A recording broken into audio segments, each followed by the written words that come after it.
Get informed on what is happening in our political scenes and people who are making headlines in different parts of the country and the world right here at TAS TV. Join me, LAVIN NYAGOWA, as I bring to you weekly news highlights that are factual every Friday at 4 o'clock. See you then. Katika kipindi tunakuletea wasanii. What's up my guys? I go by the name Reynams. Eti nikipita kwa macho na nipimia, na kama sina pesa unguwezi nipimia. Hapa Shenster the Poet manze. Ngoma moto moto. If you wanna show some love I don't fake it. Hey, da kumenya mawado mako nani anedera shire tani wako Vichekesho mkisongaza mahojiano moto moto, stori za wasanii pamoja na talanta za wasanii. Fiki wa kasi gani kama wapatikani wakati wa shida. Na pia kwenye kipindi utabambika, utajijenga, utaelimika, utakuza talanta yako. My name is Rebecca Mutie, I'm a model and I'm Afri Kenya. I'm a student. Napenda kusikiza kipindi cha Bonga na Katoni kila Jumatatu kuanzia saa 9 mpaka saa 10. Kumbuka ni kwenye Bonga na Katoni ndani ya TAS TV kuanzia saa 9 hadi saa 10 kila siku ya Jumatatu. This is Bonga na Katoni in TAS TV. Karibuni.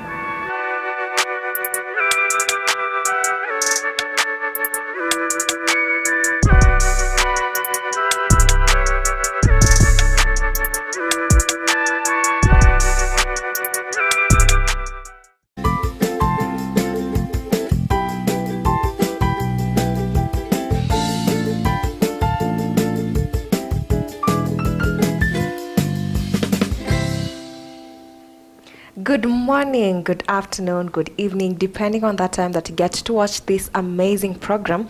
Welcome to yet another beautiful episode of the Morning Digest. And as always, I have an amazing guest who's going to be helping us just dive into the topic of the day. What we are talking about today is one of the very sensitive topics that we have around and that parents really need answers from, and a lot other people. We all just want to know, how is this curriculum? Are people ready? That is what we are talking about. We are talking about, our higher institutions of learning ready for the enrollment of the CBC students, the inaugural group that is going to join university after the senior high school. So as always, we have McDonald. McDonald will be taking us through the topic because he is an expert and he knows better. Cindy, please introduce. Yeah. For the viewers who are watching us this morning, I'm McDonald Wakoli, an educational expert. That's what I do. I also do some teaching. And allow me first to wish the Form 4s success in the exam. I know they started the exam on Monday. I want to wish you success. I know you're going to make it. And let everyone succeed according to what he or she prepared for. Exactly. And again, remember that post-high school, KCSE is not the end of life. So please, jipatie nguvu. So maybe just to jump straight to what we are discussing today, we are talking about the CBC curriculum. This is a topic that has been ongoing for quite some time now. And my first question would be, with the first batch of, the high school students, or let me call them the senior high school students who are about to transition, because we have the first lot soon to go to the high institutions of learning. So talk to us about, give us an overview first of this curriculum so far, and then kindly just talk to us why this specific transition is a very important one. Yeah, thank you. It's important, Lavin, to have me here this morning. Now, when we talk of CBC came in place in order to curb issues that 844 system could not be able to address. Of course, at the tail end of 844, we could realize that it had focused more on knowledge-based kind of training, such that there was more of competition. When you get an A, of course, you are able to define as someone who has succeeded, and those who are not able to score very good, they are actually condemned to fail. But with the CBC, CBC basically looks at the aspect of knowledge, skills, and attitude. It's a holistic kind of program, and maybe just look at an overview of CBC. Yeah. We are looking at an education system where it is categorized in a way that will have 2 years in the lower primary school. Then, of course, we have 3 years in the lower primary school, and 3 years in a junior secondary, then 3 years in senior secondary. Now, the catch in senior secondary, if you look at it, is divided into 3, such that we have got art and sports, we have social science and STEM, which is basically sciences. So after that 3 years is when now a student can be able to transition into tertiary institution or university for another 3 years of learning. Yeah. So if you look at that kind of curriculum, it is very holistic. Of course, at the ground level, in that student will be prepared, and schools will also be specialized in a way that a school can only focus on sports, arts and sports. A school can focus on maybe social sciences, and school will be able to focus on STEM. So when a student, let's say, go to sports, going to campus, he can be able to focus either in 3 disciplines. He can do sports, martial arts, and maybe sports science. But when a student maybe is focusing on social sciences, going to university, this particular student will be able to focus on either literature and English, or will be able to do business studies and other kind of studies within the humanities section. But going in applied science, student going to university will be able to focus in applied science, of course, will be able to do technology, engineering, the applied science, and of course, and technology. So that's how the CBC curriculum is designed. Okay. Okay. So my next question would be, are universities really ready for this kind of transition? Yeah, I can say a number of universities that have benchmarked or have looked into, they're trying to put structure into place. But looking into the fact that we are having like around 4 years from now, when we are having the first batch into the university. But in terms of publicity, universities have not done some good job. Because imagine the way universities infiltrated with so many programs. You'll find a university doing medicine, doing social sciences, doing sports, but in terms of amenities, it's very poorly. Because most of the universities are competing just to ensure they have students. So that they can have money at the end of the day.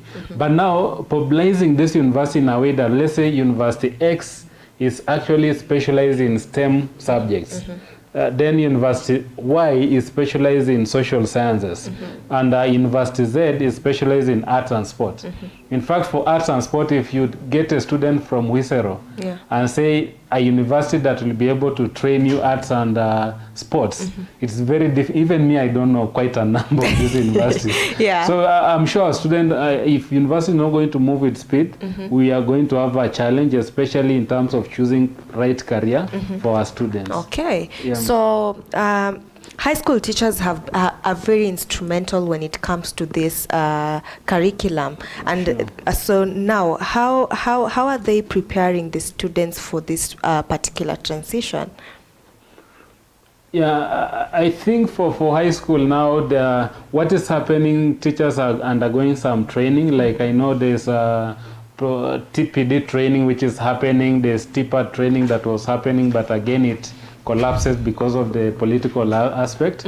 But basically there are quite a number of training that are happening within the high school sector, and restructuring of the facilities. You know, CBC is a resource intensive. For you to have a competent kind of product in terms of CBC, there's a lot of things that are required. And again, for high school, we are not yet there.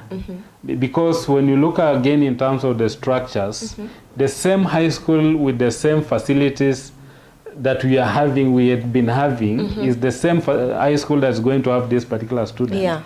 Assuming a high school in the village with no swimming pool, with very minimal field for sports. These private high schools where there's no field, there's just a building, how will you be able to train sports, arts and sports? maybe social science and STEM, somehow they'll be able to do some work. But this other sector, again, we still have some work to do. And we need to pump a lot of resources starting from the high school level, so that we can be able to accommodate all these 3 cadres of learning that is happening in senior secondary. Okay, so that does it mean that we are looking at a point where certain students will not be able to go to certain high schools because there is lack of the equipment, or rather the spaces that you say? That is certainly, because imagine if at after grade 9, a student says that I want to go and pursue arts and sports. And I don't know if the government would be blessing them directly the way maybe it used to happen in high school. Once you are done with your high school, your grade will be able to determine where you're going. But in this case, it's out of interest. Remember the formative assessment that are being done. The portfolio of student is being compiled all the way from grade 3. So if this information shows clearly that this student is good in arts and sports and is called into a certain village secondary school or in a certain village or high school somewhere, and this high school doesn't have those facilities, at the end of the day will not be able to produce a holistic student in terms of his or her interest. Okay. So are we now going back to where we used to have the A levels and the O levels? Now this one, it's a bit, it's almost similar, but in this case CBC is a bit comprehensive.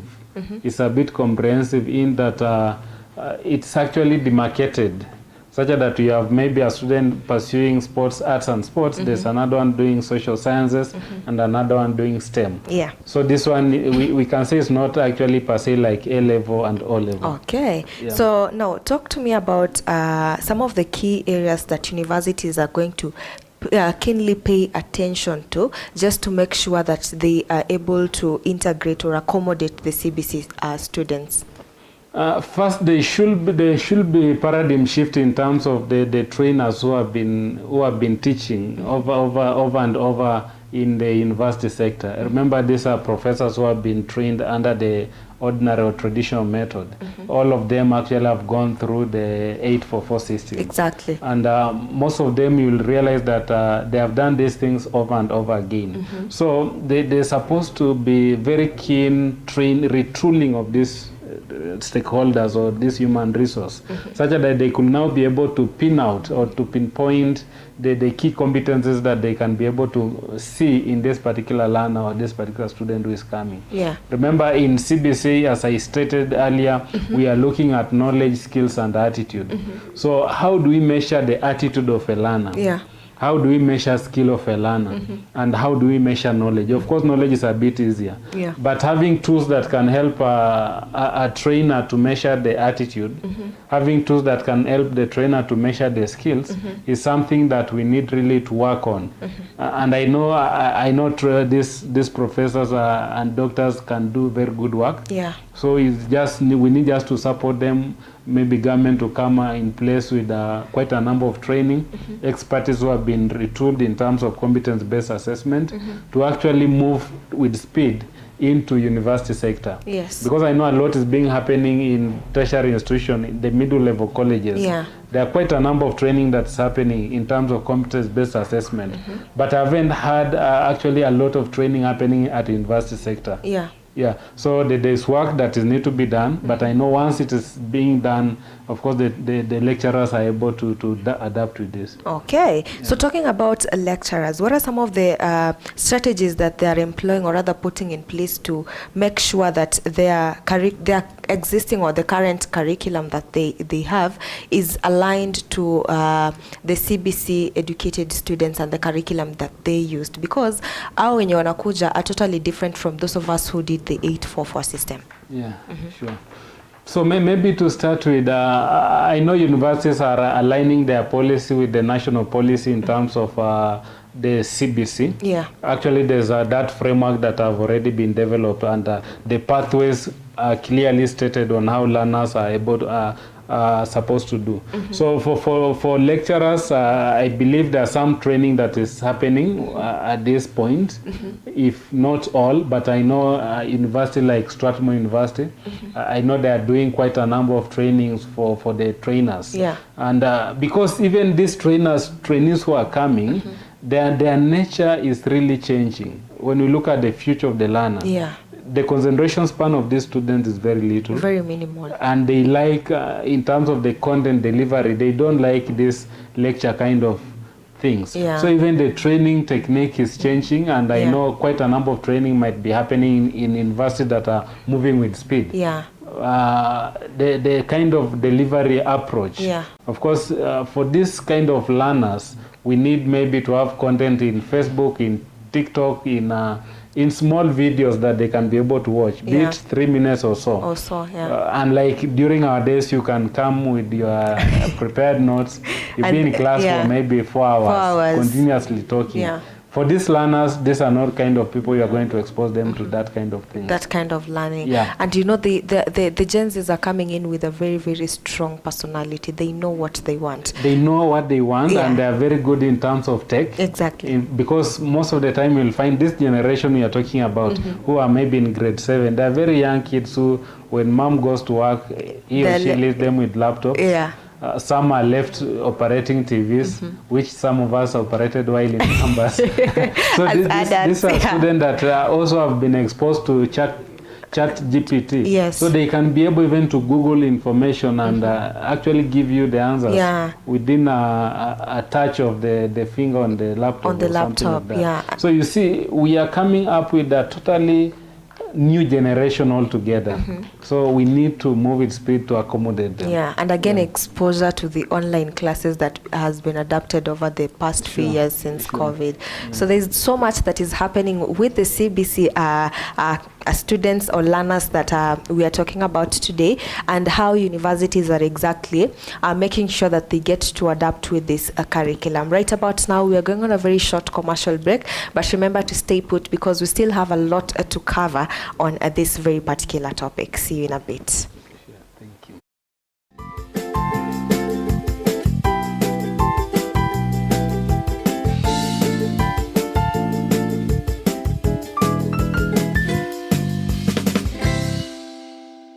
Katika kipindi tunakuletea wasanii. What's up my guys, I go by the name Reynams. Eti nikipita kwa macho unanipimia, na kama sina pesa unguwezi nipimia, hapa Shenster the Poet manze. Ngoma moto moto. If you wanna show some love, but don't fake it. Hey, ndakumenya mawazo mako. Nani anedera shire. Oh, rutani waku. Vichekesho mkisongaza, mahojiano moto moto, stori za wasanii pamoja na talanta za wasanii. Fiki wa kasi gani kama wapatikani wakati wa shida. Na pia kwenye kipindi utabambika, utajijenga, utaelimika, utakuza talanta yako. My name is Rebecca Mutie, I'm a model and I'm Afri Kenya. I'm a student. Napenda kusikiza kipindi cha Bonga na Katoni kila Jumatatu kuanzia saa 9 mpaka saa 10. Kumbuka ni kwenye Bonga na Katoni ndani ya TAS TV kuanzia saa 9 hadi saa 10 kila siku ya Jumatatu. This is Bonga na Katoni in TAS TV. Karibuni.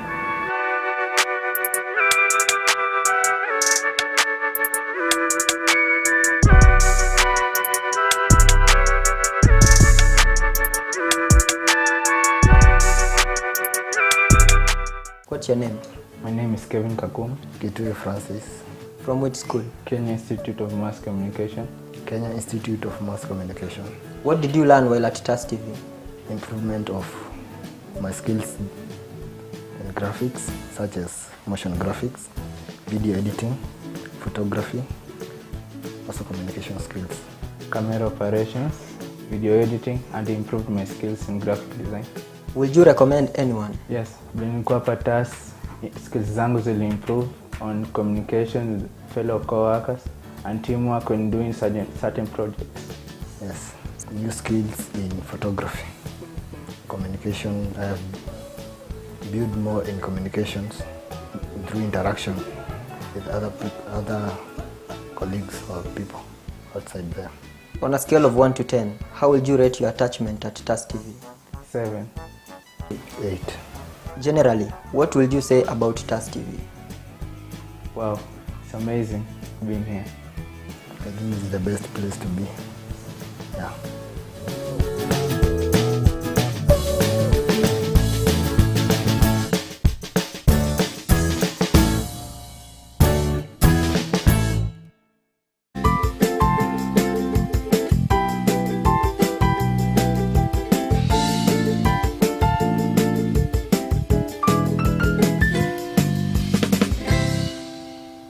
Welcome back, guys. Thank you so much for choosing TAS TV. In case you're joining us just now, we're talking about the CBC curriculum and how prepared universities are to actually enroll the first batch of these learners. Now, before we went on that break, we were talking about how the current learners who are doing the CBC curriculum are very curious. So maybe talk to us about how universities are actually training their, not just universities, because we also have colleges and other training centers, how they're actually working around with their lecturers to ensure that they actually get to understand the kind of students that are being enrolled in.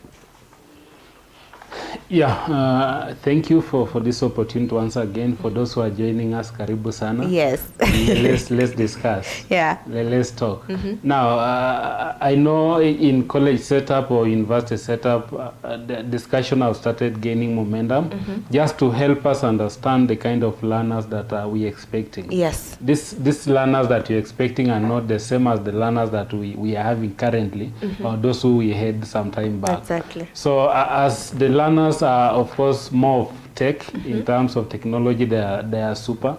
Most of them are very good. Yeah. Some of them, of course, they have done computer all the way from lower primary school. So they are very good in terms of technology setup. So trainings are taking place to help trainers actually diversify their mode of training. Yes. Diversify their mode of assessment. That's also key. Yeah. Because nowadays, I know this kind of learners are not kind of learners that will be asking them direct questions, like explain or list. Those kind of questions will not make sense to them. So you need to give them questions that will be able to arouse their knowledge, like their thinking aspect in terms of the operation. Yeah. So there are quite a number of training happening just to help learners, trainers understand the nature of learner we are having. Yes. Okay, so away from that, let's now talk about the admission criteria. Different institutions have different ways of admitting their students. For instance, where I went to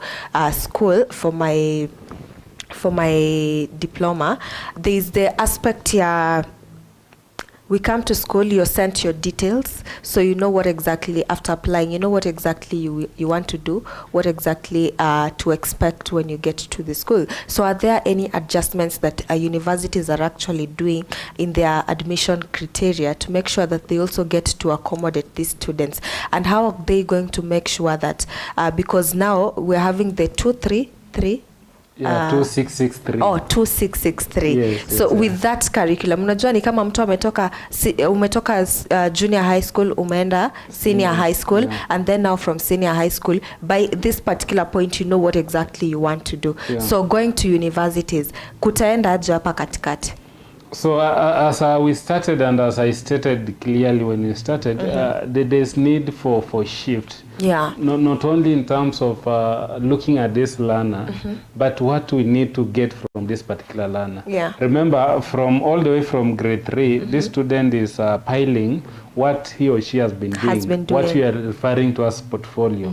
So this portfolio is going to guide. Remember, is going to guide in terms of choosing the pathway that the student will be able to focus on in a senior secondary school. Yeah. So there are 3 categories. So I believe by the time the student is coming either to a college setting in the next like 4 years, because after junior secondary is going to spend 3 years for senior secondary. Then After that, is going to, he or she is going to transit into universities or college. So I know these students have portfolios that I are putting. So university setting also need now to start restructuring in terms of where they are going to store this. Because here we are looking at the portfolio the student has accumulated, assuming that each learner now is having like a file from grade 3 all the way to senior secondary school. That's like 2 files or 3 files per learner. So if a university is going to admit like 100 or 1,000 students, then you need to have a very big structure for storage. And easier retrieval. So there's need for us to look at how we can be able to store this information. Be it in technology setup, let's say in E, we need to have it in e-portfolio as well as the hard copy. So those are some of the things we need to look into and see, are we really ready for this? If let's say the kind of training, the kind of assessment that we are having currently in colleges are giving people a lot of hard time, especially retrieving student exam, assessing, and of course looking at their portfolio. It's really a lot of work. So we need to start readjusting now. We need to start setting structures, try to do that demo and just understand, if I'm going to have like 200 students, what are kind of structures I need to have? What are kind of storage facilities I need to have? What are kind of e-platform I need to have? So if we can have this kind of arrangement as early as now, we are going to actually avoid a lot of mix that will come with this kind of curriculum in the future. Interesting. So let's jump straight to research and innovation, which are very integral when it comes to this new curriculum. So how are universities fostering these values, and how might CBC educated students contribute to these areas within the higher institutions of learning? With the competence-based assessment, it's actually going to foster research and innovation very well, and that's something that's actually close to my heart in terms of research and innovation. Remember, you actually invoking the mind of this learner all the way from the lower level.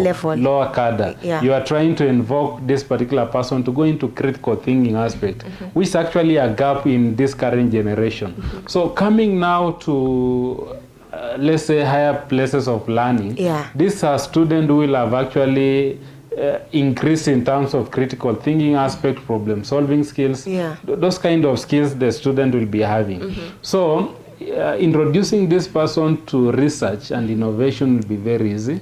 And of course we are going to have, if we'll be able to follow it keenly. Now again, sometimes the problem is actually the implementation aspect. If you are going to do the implementation aspect as by the advice of the experts, of course you are going to have a paradigm shift in terms of research and innovation. With this kind of student you are having. So now there's the relationship between the senior high schools and the higher institutions of learning, which includes colleges, tertiary institutions and universities, that is supposed to be there to ensure that there is that smooth transition when the students are actually now joining these institutions. How are educators and administrators fostering a link between these two levels?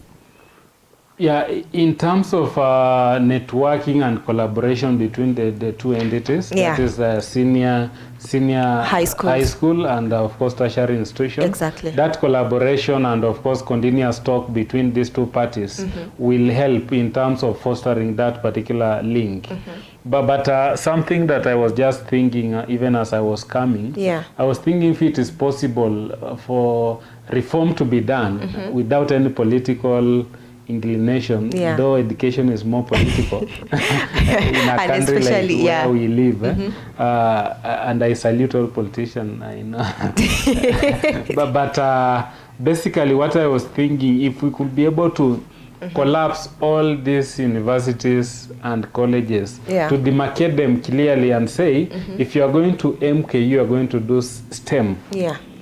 You'll get there applied science, you'll get there maybe science in general, engineering, some medicine, something like that. If you go to KU, let's say for instance, you are going to get social sciences. So literature and English, you're going to get business studies and technology. Then when you go to another university like KEMU, you're going to get maybe arts and sports. So if we can have that demarcation keenly, it will be in a position even to have a clear link with the high schools. Because you can be able to tell this particular high school, a number of student X are very good in sports and arts. Number of these students Y are very good in maybe social sciences. This other student have majored in maybe STEM. So that it will be able to help us now also follow up. But the way we are, there's a lot of infiltration. And having a clear partnership and a clear link within this university is very difficult. So I think there's need to go back to the grassroots and just understand the primary reason for a certain university. Like over time, if you could have here of JKUAT, you could just know this is very good in agricultural kind of training. If you could hear of KU, you could know that this one is very good in education. You go to Nairobi, you know they are good in either veterinary kind of training, this is good for maybe medicine or something like that. But nowadays you cannot be able to tell what kind of program exactly is this university training. So creating that linkage with this new curriculum is a challenge.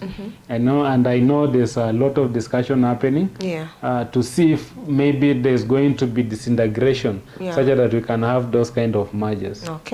So now my question would be, talking about these higher institutions of learning and of course the changes that are coming with the new CBC curriculum, we have students who really take long before they complete their university. Probably this comes in mostly as a result of financial constraints, which is the biggest contributor to somebody taking long to finish universities. So now you're talking about the demarcation that is that if policymakers agree to, is going to be there to actually change specific universities for specific courses.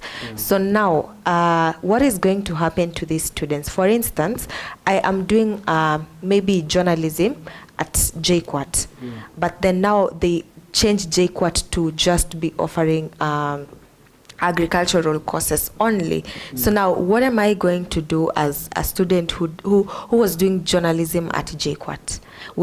How is that conflict going to be solved? Now, maybe if we can be able to look at universities that we are having in Kenya, currently we are having more than 20-something universities. And we are talking of 3 cadres of learning. We have art and sports, we have social sciences, and we have STEM. So we can actually be able to have like 999. And remember, with the CBC, as much as there are also cons of it, here we are looking at the portfolio. So your file is actually stored very well, and we can be able to trace back what you have been doing progressively over time.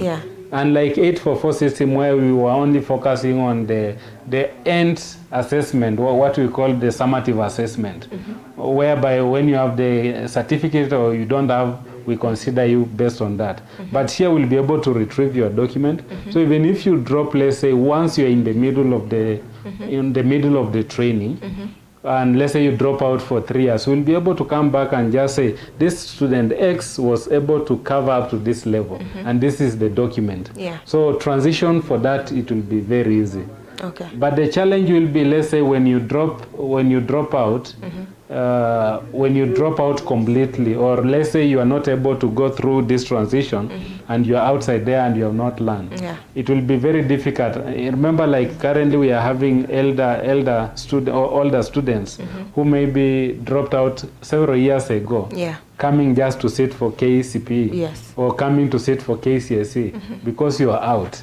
And you know that one we cannot be able to ask for your portfolio, so you can just enter in. But the provision for CBC is not there for that kind of category. So you'll have to go back maybe to grade 3, move like that. So I think that's the only mismatch that we are getting. Okay, so now as we conclude, let's talk about policymakers and the role that they are playing in actually supporting, this kind of transition. What is it that you feel they're supposed to consider as they try to shape policies for the curriculum and the entire transition? So I think for policymakers, they need to focus on resource allocation.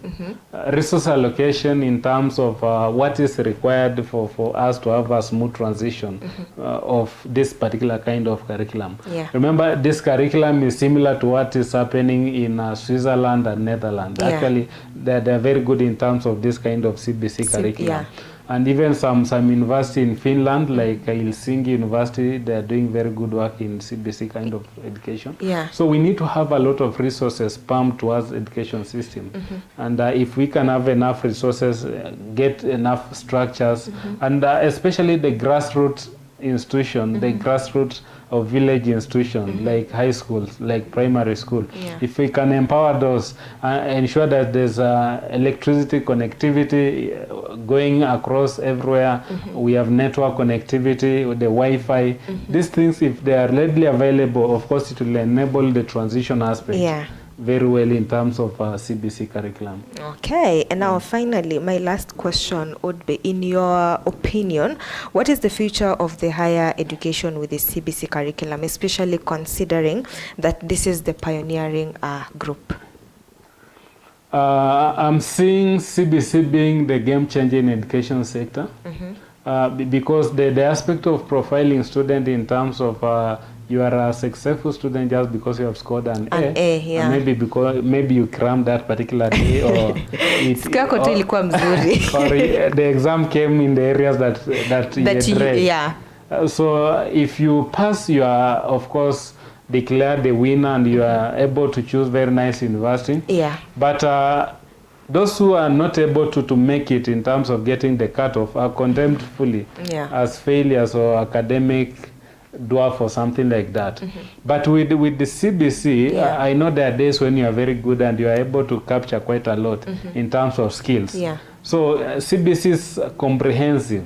It will be able to capture, or it's able to capture quite a number of aspects together. Yeah. And this one will enable the learner, of course, transition smoothly. Yeah. Remember the formative assessment that we have been doing, or that has been done over time in class, is very key. Yeah. Sometimes you get 10 out of 10, 15 out of 15, 9 out of 10, something like that. But in 844, those were not considered. So nangojea KCSE, maybe chemistry nakuja moles haushiki. Then wanasema because wameset mole and haushiki, wewe you are a failure. Yeah. But with CBC, of course, there are quite a number of things you can be able to demonstrate. Yeah. Not alone in terms of mole, but are you able to arrange that titration apparatus? Are you able to arrange the clamp and stand? Yeah. Are you able to arrange the burette? Are you able to arrange the pipette? Yeah. So those are skills we are looking at. And what is your attitude in terms of this? Yeah. Are you having that receptive attitude? So that one is also measured. Then, of course, now we come to the knowledge aspect with the calculation. So you can be very poor in the calculation, but very good in attitude, very good in skills, and you'll still be able to make it and find your way out. Interesting. And one thing I like about the CBC curriculum is the aspect, is the fact that they're concentrating more on the practical side of everything, unlike the what the 844 would test, which is memory. Not really understanding, but umeshika nini. Yeah, because a lot of the people who cram hapa mlikuwa mmejishindia. Yeah, so yes, we've had a very amazing conversation, and that has shed light on how exactly the university, or rather the high institutions of learning, which includes universities, tertiary institutions, private colleges, how prepared they are for the pioneering group of the CBC curriculum. Thank you so much, guys, for joining us. What do you have to tell our guests as your parting shot? Yeah, thank you. CBC is the way to go. And let us support our learners, let us support our children. I know it is resource intensive, but one thing I tell you, if you think education is expensive, try ignorance. Ignorance is more expensive. Yes, guys. So let's support them. Let's support them. Thank you so much for everyone who joined us. In case you have questions, please pale kwa comment section. Just make sure that you type your question, and yeah, we're going to have somebody reply to that. McDonald himself pia atakuwa hapo akitupatia insight, so just we get to give you positive feedback concerning today's topic, or rather the question you may be having on the CBC learners and the entire curriculum. My name is LAVIN NYAGOWA. Oh, sorry, my producer is reminding me to go through the comment section. Just a few moments. We have Slink says watching, Virginia tuned in, Sammy says wish we had someone to tell us all this before tumalize uni. Keep up. Thank you so much to, I think those are the few. Every other person says tuned in. Thank you so much to everyone who's commented.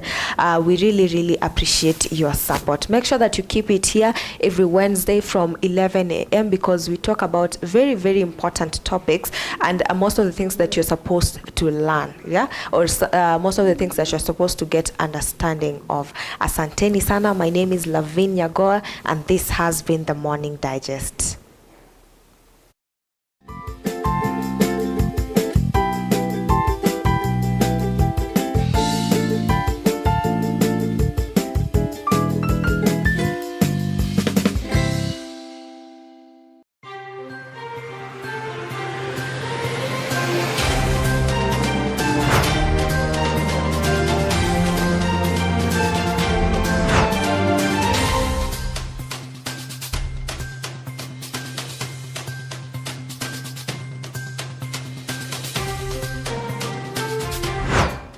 Get informed on what is happening in our political scenes and people who are making headlines in different parts of the country and the world right here at TAS TV.